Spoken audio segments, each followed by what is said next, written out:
Bismillahirrahmanirrahim. Assalamualaikum warahmatullahi wabarakatuh.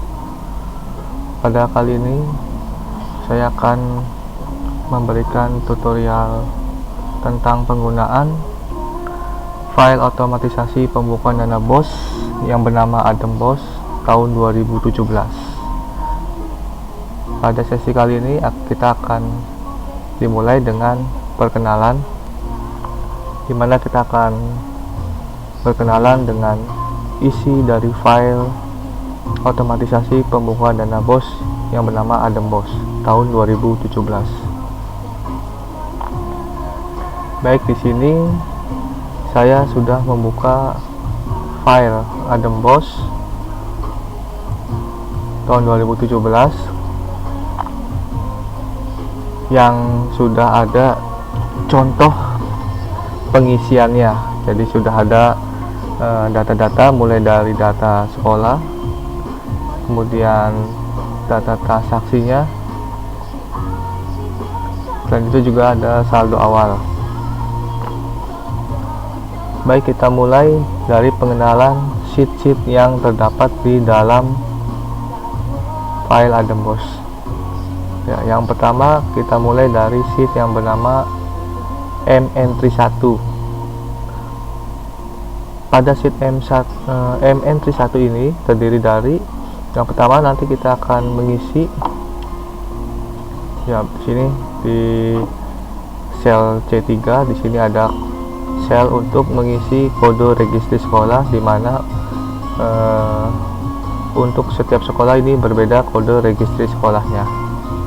Nah, ini cukup satu kali entry untuk satu kali pengentrian, jadi cukup di awal saja. Nanti untuk ke selanjutnya tidak usah mengentri lagi. Jadi untuk diketahui Bapak Ibu semuanya bahwa file AdamBOS ini berkelanjutan. Jadi satu file ini bisa digunakan untuk transaksi 1 tahun, ya, mulai dari bulan Januari sampai dengan bulan Desember. Kemudian nanti file ini kita isi dengan kepala nama-nama tim manajemen BOS yang terdiri dari kepala sekolah. Ya, nanti diisi per bulan. Jadi untuk setiap bulannya nanti kita isi nama kepala sekolah, status, PLT atau PLH. Misalkan kepala sekolah tersebut bukan kepala sekolah definitif. Nah, kemudian NIM kepala sekolahnya.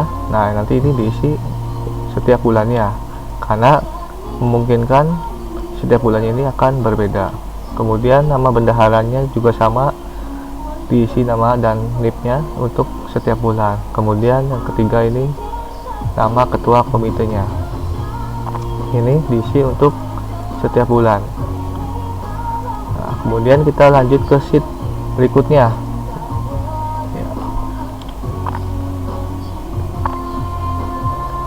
Di sini sheet MN32. Sheet MN32 ini akan kita isi cukup satu kali pengisian di awal, ya, di awal penggunaan file ini. Nah, di sheet ini kita isi data saldo awal, ya. Data saldo awalnya kita urai mulai dari di sini ada saldo awal sumber dana BOS pusat di bank, kita isi jumlahnya di sini berapa. Kemudian data saldo awal yang berasal dari akumulasi jasa giro di bank, jasa giro bunga. Nah, kemudian saldo BOS pada kas tunai. Kemudian di sini pajak, ya, kita pajak sediakan, tapi biasanya atau seharusnya saldo awal pajak ini kita isi 0, ya.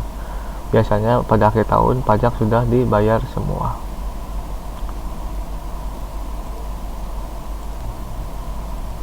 Ya, kita lanjutkan. Jadi sheet MN32 ini kita isi untuk saldo awal. Nah, Kemudian kita loncat ya. Di sini ada sheet tambahan, kita loncat dulu, kita langsung ke sheet BKU entry. Nah, nantinya pengerjaan kita konsentrasikan atau kita pusatkan di sheet BKU entry ini ya. Jadi cukup kita kerjakan di sheet ini 1 kali entry ya. Tata cara pengisiannya sama seperti format PKU ya. Jika kita skat mulai dari nomor urut, tanggal, kemudian nomor bukti, kode BKU, uraian, penerimaan, pengeluaran, kemudian saldo. Namun pada sheet BKU entry ini kita tambahkan kolom-kolom yang terdiri dari sumber dana, jenis transaksi, jenis buku, jenis dana, atau bisa nama kegiatan, bisa juga kode pajak. Kenapa untuk kolom ini kita jadikan tiga nama ya? Di sini ada garis miring karena sel ini kita entry tergantung apa yang kita entry pada jenis transaksinya. Jadi bergantung jenis transaksinya. Jadi misalkan pada jenis transaksi ini kita isi pendapatan, maka pada kolom ini kita isi sumber dananya. Jika jenis transaksinya belanja, maka kolom ini kita isi dengan nama kegiatan sekolahnya. Jadi belanja tersebut untuk kegiatan apa. Kemudian apabila jenis transaksinya adalah pajak, maka yang harus kita isi di sini adalah jenis pajaknya atau kode pajaknya. Oke. Jadi untuk kolom ini cara pengisiannya tergantung pada jenis transaksinya. Oke, kita lanjut ke kolom selanjutnya yaitu komponen. Ya, untuk kolom komponen ini hanya untuk jenis transaksi belanja. Ya. Jadi di sini jika kita mengisi transaksi belanja, maka kita di sini komponen bosnya ya, komponen penggunaan sesuai juknis bos. Untuk tahun 2017 komponen bosnya hanya berjumlah 11 komponen. 11 komponen. Kemudian kolom kode rekening keuangan ya, dimana untuk tahun 2017 pelaporannya itu kita harus mengikuti surat edaran ya, sesuai surat edaran dari Mendagri, dimana untuk belanja kita harus urai sesuai dengan objek belanjanya. Sebagaimana kita ketahui, sesuai dengan hasil sosialisasi di Jakarta, dilanjutkan dengan penyamaan persepsi di Provinsi Jawa Barat, bahwa untuk dana bos itu untuk objeknya, untuk objek belanjanya hanya terdiri dari, nanti kita lihat di sini sebentar. Oke. Ya. Terdiri dari 3. Yang pertama belanja pegawai, belanja barang dan jasa, kemudian belanja modal. Untuk belanja modal ini diurai menjadi 2. Yang pertama belanja modal peralatan dan mesin dana bos, kemudian belanja modal aset tetap lainnya. Nah, untuk yang terbiasa dalam pengerjaan aset, untuk belanja modal peralatan dan mesin ini masuk ke dalam atau tergolong pada jenis aset B. Nah, untuk belanja modal aset tetap lainnya ini masuk ke dalam golongan jenis aset E, ya. Oke. Kemudian kita balik lagi ke sheet BKU entry. Ya, kita lanjut ke kolom selanjutnya. Kemudian ya, ini adalah yang akan ditampilkan di buku BKU. Ya, tampilan BKU. Di sini ada nomor bukti. Ya, nomor bukti dari transaksi yang kita input, kemudian kode BKU, uraian, yaitu uraian dari transaksinya, kemudian penerimaan atau debit dan pengeluaran atau kredit, diakhiri dengan saldo. Nah, jadi pengerjaan kita itu cukup dilakukan di sheet ini yang bernama BKU entry. Nanti akan terkoneksi atau terlink otomatis, ya, real time, tanpa proses yang lain-lain. Itu akan otomatis tampil atau bisa kita tampilkan, ya, BKU-nya. BKU-nya akan bisa dilihat, kemudian dicetak, ya, akan otomatis muncul. Kemudian buku pembantu kasnya juga sama, buku pembantu banknya sama, buku pembantu pajak sama, otomatis. Realisasi juga dia angkanya akan muncul secara otomatis. Kemudian akan ada format tambahan, ya. Format tambahan ini kombinasi dari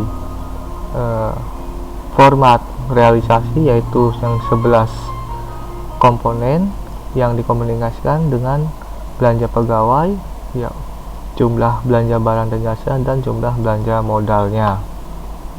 Oke, jadi ini dapat membantu kita dalam mengurai, untuk membantu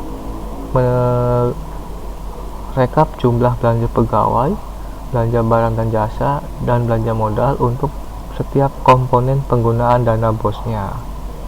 Oke, walaupun ini tidak ada dalam juknis bos, tapi bisa kita manfaatkan untuk mengetahui jumlah belanja per objeknya. Oke. Kemudian, ya, di sini sesuai dengan surat edaran Mendagri juga ada buku pembantu rincian objek belanja.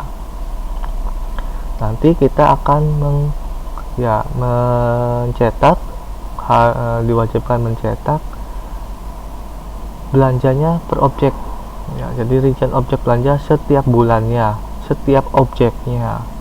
Jadi misalkan kita dalam satu bulan itu ada 10 objek belanja yang kita gunakan untuk belanja, maka kita harus mencetak sebanyak 10 objek belanja, ya. Begitu juga misalkan lebih banyak, misalkan 30 objek belanja. Nah, misalkan 30 objek belanja, kita juga harus ngeprint sebanyak 30 buku pembantu rincian objek belanja. Oke. Kemudian saya akan menjelaskan tentang kode rekeningnya dulu sebelum melangkah lebih lanjut. Baik, di sini saya sudah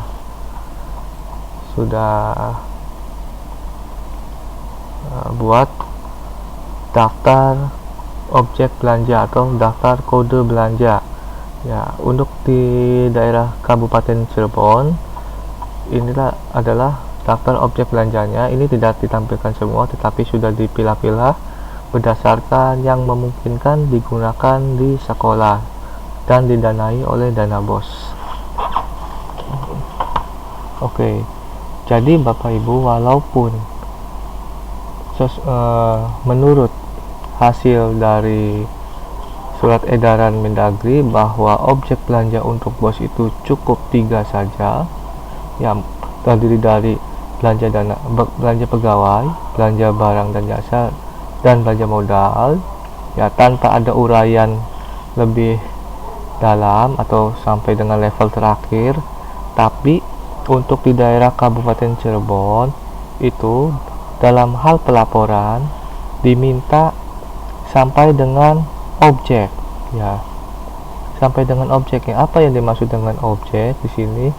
Objek di sini adalah sampai dengan, sampai dengan level terakhir. Bisa dilihat di sini 521 adalah rekening untuk belanja pegawai. Ya, jika dilihat di sini belanja pegawai memiliki sub-sub lagi. Ya, langsung saja ke level terakhir. Ya, di sini kita hitung 1 2 3 4 5. Ya, hasil pemilahan yang memungkinkan digunakan oleh dana BOS untuk belanja pegawai ini ada 5. Yang pertama di sini adalah objek honorarium uang saku peserta kegiatan.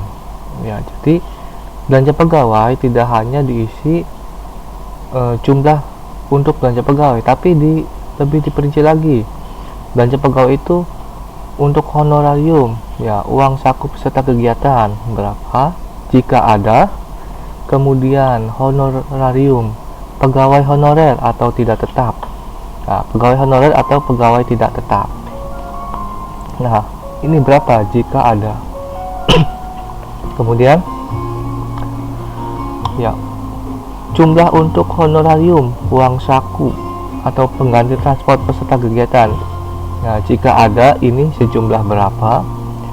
Kemudian ada uang lembur PNS dan uang lembur non PNS. Nah, ini untuk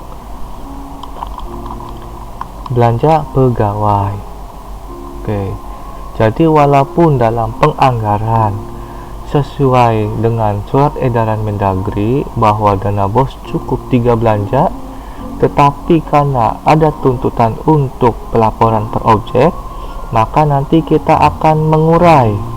Ya, jadi nanti kita akan merekap dari BKU berdasarkan objek ini. Jadi tidak hanya sekedar belanja pegawai global keseluruhan, tetapi lebih rincinya diperinci lagi untuk objek-objeknya. Yang 5 ini yang sudah kita tadi jelaskan. Oke, kemudian ada kode 522. Nah, 522 ini adalah kode rekening untuk belanja barang dan jasa. Ya, untuk belanja barang dan jasa di sini kita bisa lihat banyak. Ya, ada banyak. Ya, berdasarkan hasil pemilahan di sini ada 52. Ya, ada 52 objek belanja barang dan jasa. Ya, di sini mulai dari belanja alat tulis kantor. Ya, dengan kode di sini bisa kita lihat 5220101. Kemudian belanja alat listrik dan elektronik, ya, bisa lampu pijar, baterai kering dan lain sebagainya. Kodenya bisa kita lihat di sini 5220103. Ya, yang biasa kita gunakan di sini misalkan fotokopi. Di sini ada belanja penggandaan. Ya, belanja penggandaan di sini kita bisa lihat kode rekening belanjanya adalah 5220602. Oke. Jadi Bapak Ibu rekan-rekan semuanya, untuk mempermudah perekapan dan melatih kita terbiasa dengan kode-kode rekening belanja yang berlaku untuk pelaporan di pemerintah daerah, ya. Jadi kita walaupun sesuai dengan surat edaran Mendagri bahwa dana BOS cukup dengan 3 jenis belanja globalnya saja, tetapi karena ada tuntutan untuk pelaporannya lebih perinci dan juga untuk melatih kita semua agar terbiasa dengan kode-kode rekening belanja yang digunakan di tingkat pemerintah daerah dalam pengelolaan keuangannya. Oke, makanya nanti di sini di sheet BKU entry ada kolom kode rekening keuangan. Namun yang muncul di sini tidak hanya 3 belanja, tetapi lebih. Ya, di sini ya akan tampil sesuai yang tadi kita lihat, yang kita lihat di sini. Ya. Oke. Nah, jadi nanti untuk mempermudah dalam perekapan, kita isi sesuai dengan jenis transaksinya. Bisa kita lihat di sini. Ya, di sini adalah uraian. Di dalam uraian dibayar belanja honor 5 orang guru Sokuan atau GTT. Nah, ini masuk ke dalam atau kita golongkan ke dalam objek belanja honorarium pegawai honorer tidak tetap. Nah, nantinya transaksi ini akan terekap otomatis sebagai belanja pegawai. Jadi untuk belanja pegawainya bisa terekap otomatis, untuk per objeknya juga bisa terekap secara otomatis. Oke. Baik, saya rasa untuk perkenalan tentang file otomatisasi dana BOS yang bernama Adam BOS tahun 2017 ini bisa menjadikan Bapak Ibu sedikit memahami tentang alur tata cara pengerjaan dana BOS. Nanti di pertemuan selanjutnya akan dijelaskan atau didemokan cara pengentrian BKU entry ini agar bisa terkoneksi otomatis, bisa ditampilkan otomatis, bisa direkap otomatis ke dalam format-format yang dibutuhkan seperti BKU, buku pembantu kas, buku pembantu bank, buku pembantu pajak, laporan realisasi, kemudian laporan realisasi berdasarkan 3 jenis belanja, dan juga sampai dengan laporan, baik kita lihat di sini, sampai dengan buku pembantu rincian objek belanja. Baik Bapak Ibu semua, saya cukupkan sampai di sini untuk pertemuan kali ini. Sampai jumpa dengan pertemuan selanjutnya. Terima kasih. Alhamdulillahirabbil alamin.